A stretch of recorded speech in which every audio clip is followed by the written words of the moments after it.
বাংলাদেশের জাতীয় কবি হিসেবে পরিচিত কাজী নজরুল ইসলাম ছিলেন একজন বিশিষ্ট কবি, গীতিকার, সঙ্গীতজ্ঞ এবং বিপ্লবী। তার জীবন এবং কাজগুলি বাংলাদেশ ও ভারত উভয়ের সাংস্কৃতিক ও সাহিত্যিক প্রকৃতিতে একটি অমোঘ চিহ্ন রেখে গেছে। 1899 সালের 25 মে বর্তমান ভারতের পশ্চিমবঙ্গের বর্ধমান জেলার টালিগ্রাম নামে একটি ছোট গ্রামে জন্মগ্রহণ করেন। তিনি উত্থান পতন, সংগ্রাম এবং অপরিসীম অবদানে পূর্ণ একটি জীবন অনুভব করেছিলেন। কাজী নজরুল ইসলাম এক নম্র মুসলিম পরিবারে জন্মগ্রহণ করেন। শৈশব থেকেই তিনি সঙ্গীত ও কবিতার প্রতি ঝোঁক দেখিয়েছিলেন।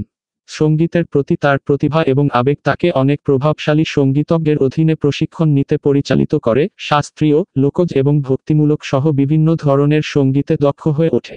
তার সুরেলা কণ্ঠ এবং ব্যতিক্রমী গায়কী দক্ষতা তাকে এই অঞ্চলে জনপ্রিয়তা ও প্রশংসা অর্জন করেছিল। যাই হোক, কাজী নজরুল ইসলামের জীবন একটি নাটকীয় মোড় নেয় যখন তিনি 1917 সালে ব্রিটিশ ভারতীয় সেনাবাহিনীতে যোগ দেন। সেনাবাহিনীতে তার সময় তাকে যুদ্ধ এবং ঔপনিবেশিকতার কঠোর বাস্তবতার কাছে উন্মোচিত করেছিল, যা তার জাতীয়তাবাদী অনুভূতিকে গভীরভাবে প্রভাবিত করেছিল। তার সময়ের স্বাধীনতা আন্দোলনের দ্বারা অনুপ্রাণিত হয়ে তিনি সামাজিক ন্যায়, বিচার, সাম্য এবং স্বাধীনতার পক্ষে তার সৃজনশীল অভিব্যক্তি ব্যবহার করতে শুরু করেছিলেন। কাজী নজরুল ইসলামের কবিতা, যা নজরুল গীতি বা বিদ্রোহী কবিতা নামে পরিচিত, নিপীড়ন ও অত্যাচারের বিরুদ্ধে ভিন্নমতের একটি শক্তিশালী মাধ্যম হয়ে উঠেছে। তার আবেগপূর্ণ আয়াতগুলি বিভিন্ন সামাজিক রাজনৈতিক সমস্যাকে সম্বোধন করে, সাধারণ মানুষের সংগ্রামের চিত্র তুলে ধরে এবং তাদের অধিকারের পক্ষে কথা বলে। সাহসী ও বিপ্লবী লেখার জন্য তিনি বিদ্রোহী কবি বা বিদ্রোহী কবি নামে পরিচিতি লাভ করেন। তার কবিতার পাশাপাশি কাজী নজরুল ইসলাম অসংখ্য দেশাত্মবোধক গানও রচনা করেছিলেন, যা ভারতের স্বাধীনতা আন্দোলনের সময় প্রতিরোধের সঙ্গীত হয়ে ওঠে। তার রচনাগুলি, প্রায়শই শাস্ত্রীয় এবং লোকসঙ্গীতের উপাদানগুলির সাথে সংমিশ্রিত, জাতীয়তাবাদের চেতনাকে ধারণ করে এবং মুক্তিযোদ্ধাদের প্রজন্মকে অনুপ্রাণিত করেছিল।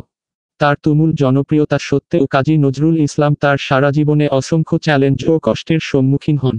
তার স্পষ্টবাদী বিশ্বাস ও বিপ্লবী কর্মকাণ্ডের কারণে তাকে রাজনৈতিক নিপীড়ন, কারাবরণ ও সেন্সরশিপ সহ্য করতে হয়েছিল। যাই হোক, এমনকি তার বন্দিত্বের সময়কালেও তিনি তার আত্মাকে কখনোই নীরব হতে দেননি, লিখতে এবং রচনা করতে থাকেন। সাম্প্রদায়িক সম্প্রীতি ও ধর্মীয় সহনশীলতার প্রবল প্রবক্তা হিসেবে কাজী নজরুল ইসলাম বিভিন্ন সম্প্রদায়ের মধ্যে ঐক্য ও ভ্রাতৃত্বের গুরুত্বের ওপর জোর দেন। তার দৃষ্টিভঙ্গি ভৌগোলিক সীমানা অতিক্রম করেছে এবং তিনি বাংলাদেশ ও ভারত উভয় দেশেই একজন সাংস্কৃতিক আইকন হিসেবে সম্মানিত।